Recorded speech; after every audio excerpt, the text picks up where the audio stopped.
Political science का पिछला class में कहा था तुम लोग को पढ़ा दिए थे 111। तो तुम लोग को बताए थे। स्टार्ट करते हैं कुछ रिवीजन को, 5 मिनट रिवीजन करते हैं प्रीवियस क्लास का, फिर हम लोग आगे बढ़ करेंगे। ठीक है, कौन सा सब्जेक्ट है यहाँ पे अभी? पॉलिटी में तुमको बता दिए थे कि 100 से लेके 106 तक हम लोग को कुछ खास नहीं होता है ना। 101 से लेके कितना? 101 से लेके 106 तक बता दिए थे कि इसमें संसद के सदस्यता कैसे रद्द होती है ना। वेतन क्या है, कैसे कैसे एमपी का जो सीट खाली होता है ना। डिसक्वालिफिकेशन कैसे होता है, डिसक्वालिफिकेशन पे सवाल जवाब कर सकता है। आर्टिकल 104 में बताया था कि प्लेंटी का चर्चा है कि उस पर क्या जुर्माना वगैरह, क्या दंड वगैरह दिया जाएगा, है ना। 105 में तुम लोग को विशेषाधिकार बताए थे कि एमपी का क्या क्या विशेषाधिकार होता है ना। और 107 में क्या बोल रहा है, 106 में तुम लोग को वेतन एवं भत्ता के बारे में बताए थे। हम लोग थोड़ा सा चर्चा करते हैं आर्टिकल 107 पे। कितना करते हैं? आर्टिकल 104। आर्टिकल 107 में क्या बोला गया? फटाफट। हाँ, विधेयक का पूरा स्थापन। क्या बताए थे? स्थापन। ठीक है, बताए थे तुम लोग को पूरा स्थापन। अगर इंग्लिश में बोलेंगे तब तुम लोग समझ जाएगा। इंट्रोड्यूस। क्या होता है? इंट्रोड्यूस। ठीक है, इंट्रोड्यूस का मतलब समझते हो ना, विधेयक का पूरा स्थापन। ठीक है, मतलब विधेयक जो भी हम लोग देखते हैं कि अभी तुम लोग चर्चा सुनता होगा कि CAA हो गया, मतलब सिटीजनशिप अमेंडमेंट एक्ट कानून लागू हो गया भारत में, है ना। तो वो सिटीजनशिप अमेंडमेंट एक्ट लागू कैसे होता है, ये प्रक्रिया क्या होता है इसका बनने का समझो। सबसे पहले होता है मसौदा टीम। क्या होता है? मसौदा कमेटी, मतलब ड्राफ्टिंग कमेटी हम लोग जिसको कहते हैं। फिर हमारा आता है लोकसभा राज्यसभा। क्या आता है? ये आता है लोकसभा और ये होता है राज्यसभा। फिर होता है हमारा प्रेसिडेंट यानी राष्ट्रपति। कहीं कोई दिक्कत है ना। ये चीज़ देखो, संसद का जब तुमको अंग का चर्चा पूछेगा कि हमारे संसद के कितने अंग होते हैं, तो हम लोग क्या बोलेंगे? 3 अंग। कितने अंग होते हैं? 3 अंग। आवाज़ नहीं है? संसद के कितने अंग? कौन कौन सा अंग होता है? अब बात जब सदन का होगा तब, अब लग रहा है ना क्लास में एनर्जी टाइप का। जब बात सदन का होगा कि संसद के कितने सदन होते हैं, तब क्या बोलेंगे? 2 सदन। कौन कौन से? लोकसभा और राज्यसभा। लोकसभा राज्यसभा को सदन कहते हैं। ठीक है, लेकिन बात जब अंग का आता है कि हमारे संसद के कितने अंग होते हैं, तब हम क्या बोलेंगे? लोकसभा, राज्यसभा और राष्ट्रपति। ठीक है, बात हम लोग यहाँ पे कर रहे हैं आर्टिकल 107 का। कितना? 107। इसमें क्या है? विधेयक का पूरा स्थापन, मतलब ये विधेयक को कैसे इंट्रोड्यूस वगैरह किया जाता है। सबसे पहले आता है ड्राफ्टिंग कमेटी। क्या आता है? Drafting committee. ड्राफ्टिंग का मतलब था मसौदा। मसौदा का मतलब कैसे हम उस मैटर को तैयार करते हैं। ठीक है, समझ में आ रहा है। तो सबसे पहले ये बात आता है विभाग के पास। क्या आता है? विभाग। जो भी विभाग उसका मसौदा ड्राफ्टिंग तैयार करेगा। ठीक है, ये हो गया ड्राफ्टिंग कमेटी। क्या हो गया? Drafting committee. ड्राफ्टिंग का हिंदी में क्या लिखेंगे? मसौदा। क्या होगा? मसौदा। फिर यहाँ से जब मसौदा तैयार हो जाएगा तब ये सीधे जाएगा लोकसभा में। क्या जाएगा? लोकसभा में। जब ये लोकसभा में जाएगा तो इसको कहते हैं प्रस्तुत। क्या कहते हैं? प्रस्तुत। ठीक है, और जैसे लोकसभा में गया वो वहाँ बन गया विधेयक। क्या हो गया? विधेयक। ठीक है, तो लोकसभा में हमारा 545 सीट है। कितना है? और राज्यसभा में कितना है? 245। तो इसको साधारण बहुमत से पहले पास कराया जाए। साधारण बहुमत का मतलब लगभग 51%। कितना? 51%। जब यहाँ पे जब ये लोकसभा में जाएगा ना तो इस पर होगा चर्चा। क्या होगा? चर्चा। चर्चा का मतलब कि जो विभाग उस बिल को लेके जाएगा उसका कैबिनेट वहाँ पे बैठ के उस बिल के बारे में डिटेल बताएगा कि ये बिल आने से रातों रात इंडिया का लोग करोड़पति हो जाएगा, 15 लाख रुपए एकदम अकाउंट में बढ़िया से जाएगा, कोई तरह का दिक्कत नहीं, महीना महीना 15 लाख रुपए जाएगा। ऐसा ये चर्चा करेगा। तब तक विपक्ष वाला कुर्ता फाड़ लेगा, बोला पहले मेरा कुर्ता सिलाओ, 15 लाख कहाँ से आएगा? समझे? तुम झूठ बोल रहा है। तो जब वो चर्चा के बाद जब स्टार्ट होता है तो उसको कहते हैं बहस। क्या कहते हैं? बहस। अब दोनों में खूब खिंचातानी होगा, लेकिन विपक्ष का तो मजबूरी है, उसके पास संख्या बल कम है। तो संख्या बल कम होने के कारण सत्ता पक्ष वाला क्या करेगा? उस बिल को पास करा लेगा। क्या करेगा? पास। अब पास कराने के बाद कहाँ चल जाएगा वो? राज्यसभा में। यहाँ बिल पास हो गया, सेम प्रोसीजर होगा कहाँ पे? राज्यसभा में। वहाँ पे भी चर्चा होगा, वहाँ पे भी बहस होगा और वहाँ पे भी बिल पास होगा। ठीक है, जब बिल पास होगा तब यहाँ से कहाँ जाएगा? राष्ट्रपति पास जब तक जाता है तब तक ये विधेयक ही रहता है। क्या रहता है? विधेयक। इंग्लिश में इसको बिल कहते हैं। क्या कहते हैं? बिल। अगर हम चर्चा करें CAA का, ठीक है, तो जब तक ये लोकसभा और राज्यसभा से राष्ट्रपति तक नहीं पहुंचा तब तक ये था CAB। क्या था? CAB, सिटीजनशिप अमेंडमेंट बिल था। क्या था? बिल। अब जैसे राष्ट्रपति पर पहुंचा और राष्ट्रपति जैसे इस पर सिग्नेचर करिए, क्या किए?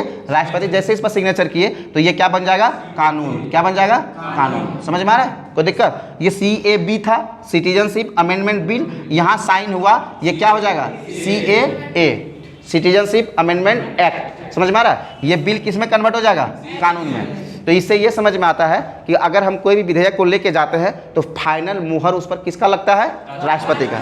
ये तरीका प्रोसीजर समझ में आ गया? हाँ, कोई दिक्कत? अब आते हैं आर्टिकल 108 पे। क्या आते हैं? आर्टिकल 108 108 पे हम लोग चर्चा करते हैं। आर्टिकल 108 क्या कहता है? आर्टिकल 108 कहता है संयुक्त अधिवेशन। क्या कहता है? संयुक्त अधिवेशन। श्री 108 क्या?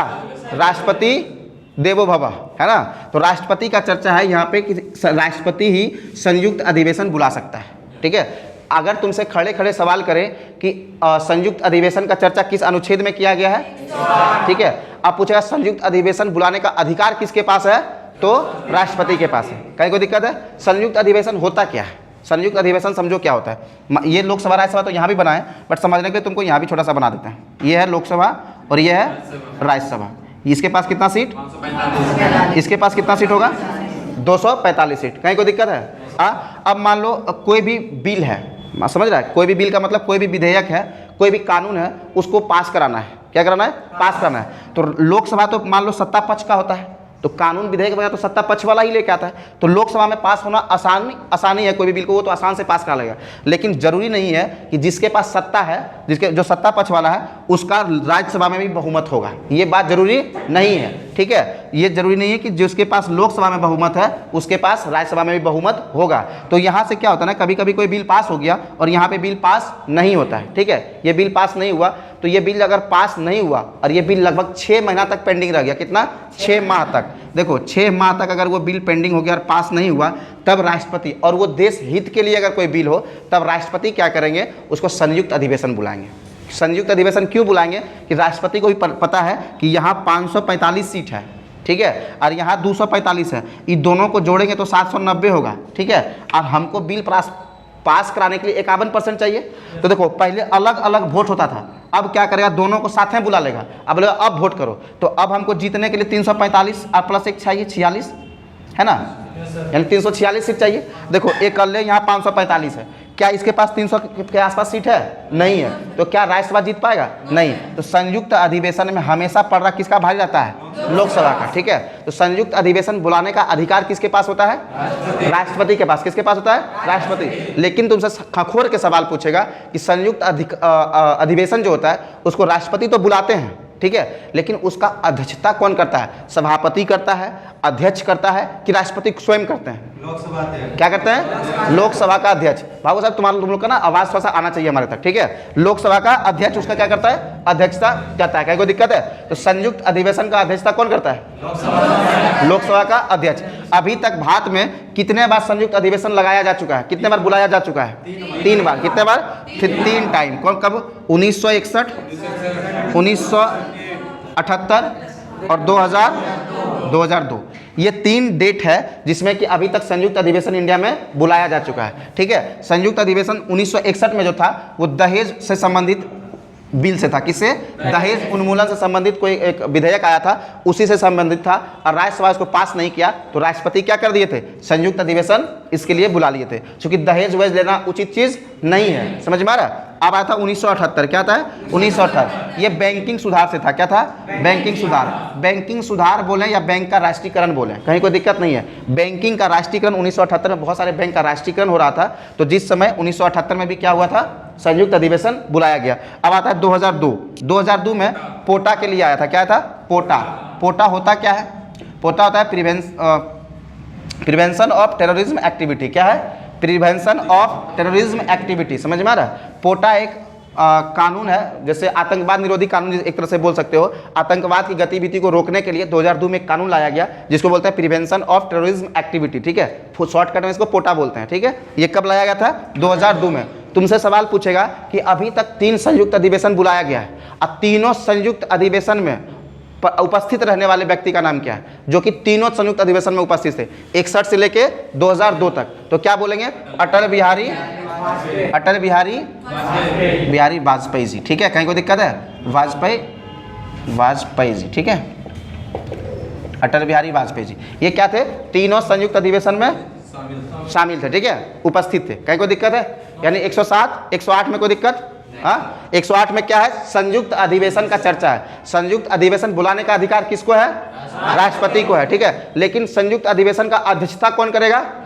लोकसभा का अध्यक्ष करेगा। कहीं कोई दिक्कत है? हाँ, कोई दिक्कत? अब संयुक्त अधिवेशन में किसका पलड़ा भारी जाता है? लोकसभा का, राज्यसभा का? लोकसभा का पलड़ा भारी जाता है। यानी 107, 108 में कहीं दिक्कत नहीं। अब आते हैं हम लोग 109 में। क्या आते हैं? आर्टिकल 109, ठीक है। आर्टिकल 109 क्या कहता है?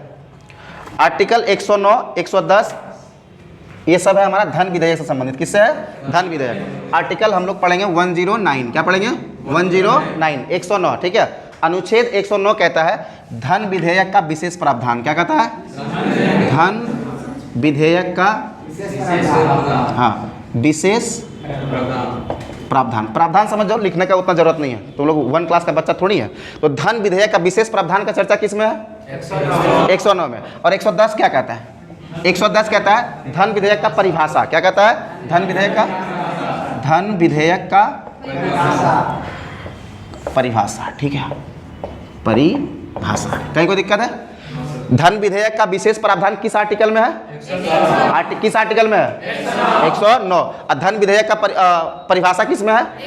110। अब तुम लोगों को थोड़ा कंफ्यूजन होगा कि पहले विशेष प्रावधान अब बाद में परिभाषा, ऐसा क्यों दिया गया? तो देखो, लिखने के जब स्थिति में हम लोग बात करते हैं तो पहले विशेष अधिकार लिखना, ये हाँ धन विधेयक का विशेष प्रावधान लिखना जरूरी था, बाद में परिभाषा इसलिए। लेकिन हम जब पढ़ाएंगे तो तुमको पहले परिभाषा देंगे ना कि धन विधेयक पहले एक्चुअली होता क्या है, तब बताएंगे कि उसमें विशेष अधिकार क्यों दिया गया। कोई दिक्कत है? या विशेष प्रावधान क्यों दिया गया? पढ़ाने के क्रम में लोग पढ़ाता इसको पहले है, लेकिन लिखाने के क्रम में लिखाता इसको, ठीक है। रीजन क्या है? ये रीजन जब हम पढ़ाएंगे तुम लोग को खुद समझ में आ जाएगा। देखो, धन विधेयक का परिभाषा क्या है कि वैसा कोई भी विधेयक, क्या? वैसा कोई भी विधेयक जो हमारे संचित निधि को प्रभावित करता हो। क्या करता हो? संचित निधि। अब यहाँ एक वर्ड आता है संचित निधि, तुम लोग शायद पॉलिटिकल साइंस क्लास में ये वर्ड पहला बार सुन रहा होगा, है ना।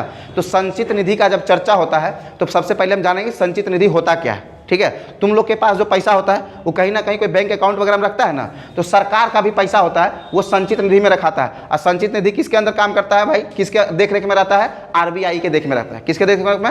आरबीआई। मतलब सरकारी बैंक एक तरह से आरबीआई है ना। तो संचित निधि को भी देखरेख कौन करता है? आरबीआई। तो सरकार का वो सरकारी एक तरह से समझो खजाना है, चुकड़ी, अपना भाषा में गुल्लक, ठीक है। तो सरकार का गुल्लक क्या हो गया? संचित निधि, ठीक है। तो यहाँ पे आता है संचित निधि, ठीक है। संचित निधि के बारे में थोड़ा चर्चा कर लिए हम लोग कि संचित निधि क्या है? सरकार का खजाना है, सरकार का पैसा, जो हम लोग यहाँ से पैसा देते हैं, सरकारी पैसा सब कहाँ रखाता है? संचित निधि में। जितने भी अधिकारी, मंत्री, विधायक, ये सब है, सबका वेतन कहाँ से जाता है? संचित निधि से जाता है, ठीक है। संचित निधि।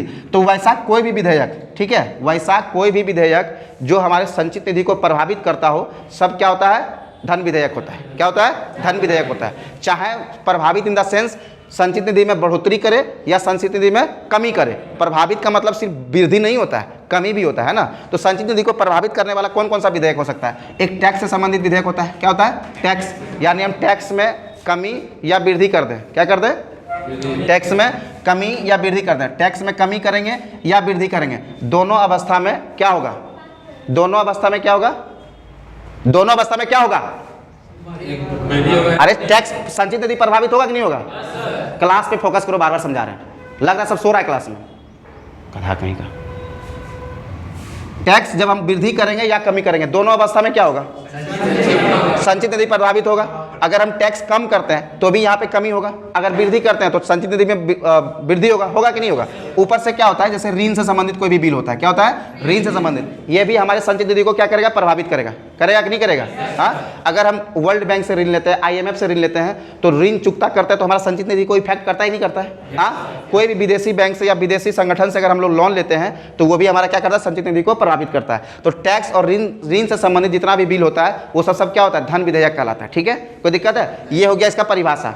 वैसा कोई भी विधेयक जो हमारे संचित निधि को प्रभावित करता हो, सब किसके अंतर्गत आता है?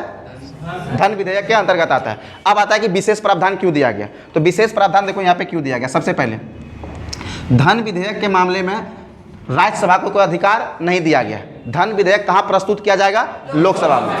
LS का मतलब लोकसभा। धन विधेयक को प्रस्तुत कहाँ किया जाएगा? क्या राज्यसभा को इसका अधिकार दिया गया है? नहीं। क्यों नहीं दिया गया है? क्योंकि राज्यसभा के जो संसद के सदस्य होते हैं, हम लोग उनको डायरेक्ट वोट नहीं करते हैं। और जब इंडिया का संविधान के बारे में हम प्रियम्बल पढ़ेंगे, प्रस्तावना पढ़ेंगे, वहाँ कहता है we the people of India, हम भारत के लोग, ठीक है। तो जो भारत के लोग जिसको चुनते हैं ना, उन्हीं को ये धन विधेयक के मामले में अधिकार देते हैं। जैसे धन विधेयक के मामले में राष्ट्रपति को भी अधिकार नहीं दिया गया है। क्यों? क्योंकि कोई भी बिल अगर धन विधेयक है और प्रस्तुत करना है तो इसके लिए इसको क्या करता है, पूर्व सूचना दिया जाता है। क्या करता है? पूर्व सूचना। किसको दिया जाएगा? पूर्व सूचना राष्ट्रपति को दिया जाएगा, ठीक है। पूर्व सूचना किसको दिया जाएगा? राष्ट्रपति को। जब राष्ट्रपति को पूर्व सूचना दे दिया गया तो राष्ट्रपति क्या उस पर पुनर्विचार कर सकते हैं? नहीं। पूर्व सूचना का मतलब होता है कि धन विधेयक को लोकसभा में प्रस्तुत करने से पहले हम राष्ट्रपति को क्या करेंगे, फोन करेंगे, मैसेज करेंगे, किसी भी तरह उनको जानकारी देंगे कि हम आज धन विधेयक प्रस्तुत करने वाले हैं। कहीं कोई दिक्कत है? राष्ट्रपति बोलेंगे हाँ ठीक है, कोई दिक्कत ना, जाओ, ठीक है। जब सूचना दे दिया तो अब दोबारा पूछेंगे तुम काहे प्रस्तुत किया था?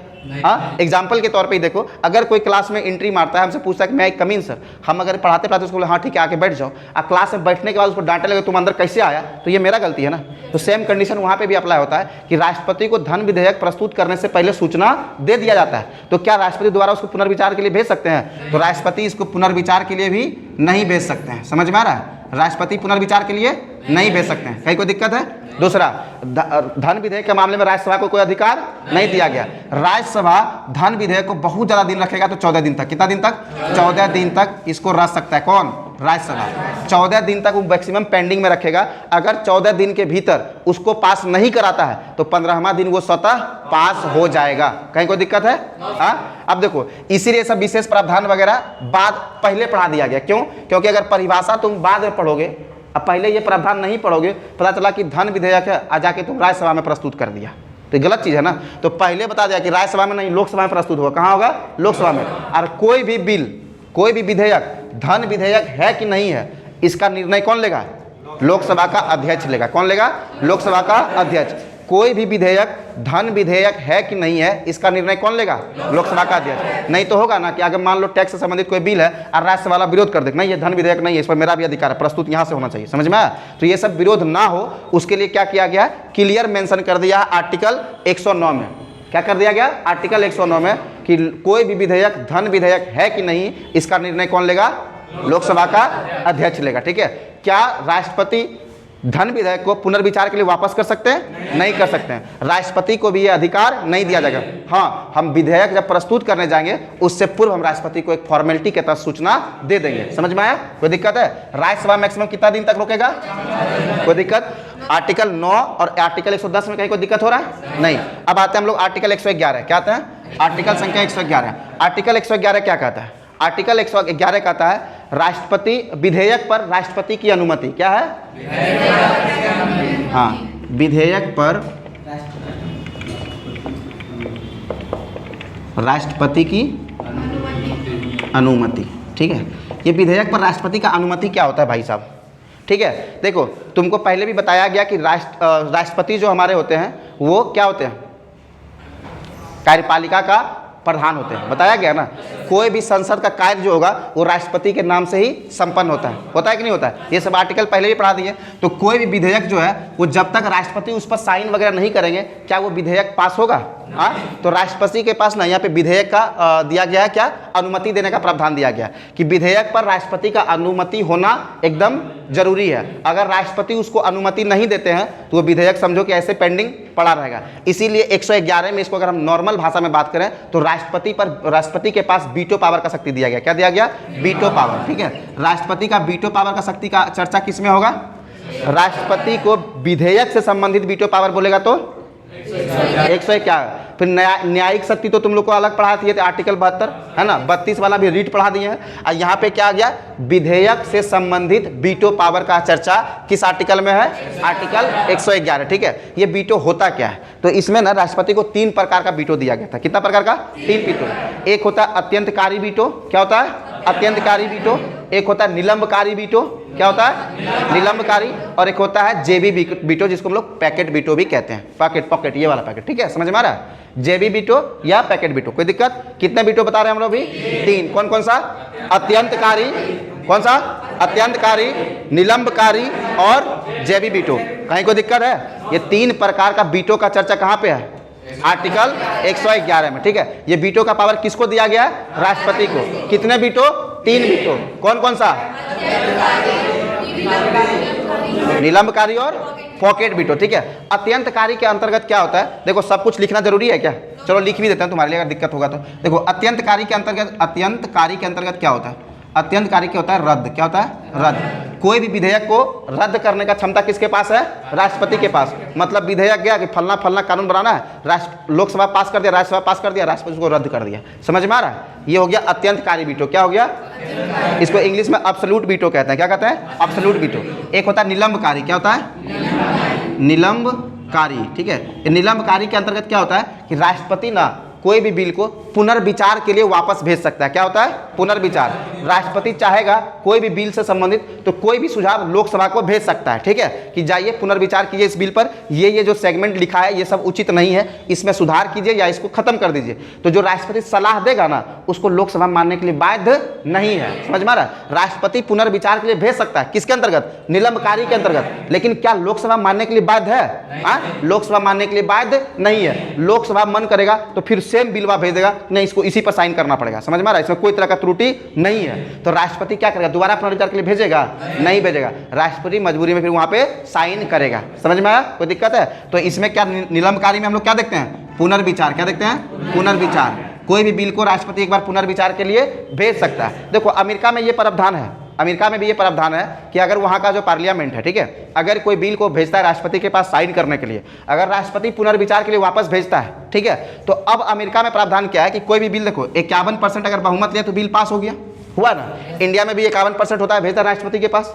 अब राष्ट्रपति जब पुनर्विचार के लिए भेजेगा ना तो इंडिया दोबारा 51% बिल पास करा के वापस भेज देगा, पुनर्विचार हो गया, साइन कीजिए। समझ में आया, चाहे बिल में चेंजिंग हो अथवा ना हो, 51% दोबारा बहुमत कराएगा और भेज देगा। और जिसके पास सरकार है, जो बहुमत गदल का है, वो तो आराम से पास करा लेगा, कहीं कोई दिक्कत नहीं है। लेकिन अमेरिका में कंडीशन है कि अगर राष्ट्रपति पुनर्विचार के लिए वापस भेज दिया ना तो दोबारा तुमको 2/3% से पास करना पड़ेगा, लगभग 66%। 2/3 से कितना, टोटल सीट का 2/3 से तुमको पास करना होगा। इसको अगर हम परसेंट में तोड़े तो 66% आता है। कितना आता है, 66%। तो इस वीटो को ना वहाँ पे क्वालिफाइड वीटो कहा गया। क्या बोला गया, क्वालिफाइड। अमेरिका में पुनर्विचार वाला जो दोबारा होता है उसको क्या बोला गया, क्वालिफाइड वीटो। क्या इंडिया में क्वालिफाइड वीटो है, नहीं। इंडिया में क्या है कि तुम पुनर्विचार के लिए वापस भेज सकते हो, लेकिन जरूरी नहीं है कि लोकसभा तुम्हारा उस बात को माने। दोबारा वो 51% पे सेम बिल पास करके भेजेगा तो राष्ट्रपति का साइन करना मजबूरी हो जाएगा। कहीं कोई दिक्कत है, हाँ। चलो एक आता है तुम्हारा जेबी वीटो। क्या आता है, जेबी वीटो। ये जेबी वीटो क्या होता है, जेबी वीटो का मतलब होता है कि ना तो हम बिल को रद्द करेंगे और ना ही पुनर्विचार के लिए वापस करेंगे, हम अपना टेबल पे रख के छोड़ देंगे, उस पर कोई चर्चा नहीं करेंगे, ना साइन करेंगे, न रद्द करेंगे और ना ही पुनर्विचार के लिए भेजेंगे। तो उसको कहते हैं जेबी वीटो। जेबी वीटो का मतलब होता है कि अनंत समय के लिए कोई भी विधेयक को अपने पास राष्ट्रपति रख लेता है। समझ में आया, that is called JB veto. कहीं कोई दिक्कत है, जेबी वीटो का प्रयोग अभी तक एक बार किए थे ज्ञानी जेल सिंह। क्या किए थे, ज्ञानी जेल सिंह, ठीक है। तुमसे कभी कभी पूछा जाएगा कि जेबी वीटो का प्रयोग एक बार उपयोग करने वाले राष्ट्रपति का नाम क्या है, तो ज्ञानी जेल सिंह। पूछा कौन सा विधेयक था, किससे संबंधित विधेयक पर वो जेबी वीटो का प्रयोग किए थे, तो डाक संशोधन अधिनियम बिल था। क्या था, डाक संशोधन अधिनियम बिल पे जेबी वीटो का प्रयोग करने वाले व्यक्ति कौन थे, ज्ञानी जेल सिंह। अभी तक जेबी वीटो का प्रयोग वही एक बार किए हैं, ठीक है। चलो अब कुछ का 3 प्रकार का वीटो देख लिया।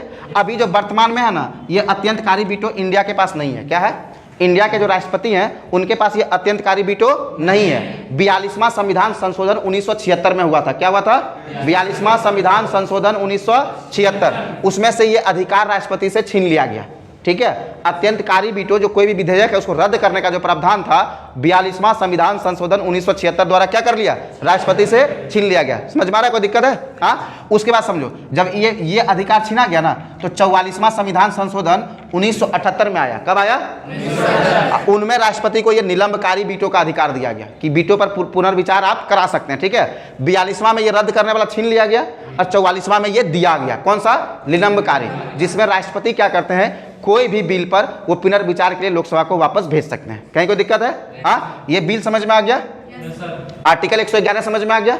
अब आर्टिकल आता है 112। क्या आता है, आर्टिकल 112, ठीक है। आर्टिकल 112 का चर्चा हम लोग नेक्स्ट क्लास में करेंगे, ठीक है। चलो।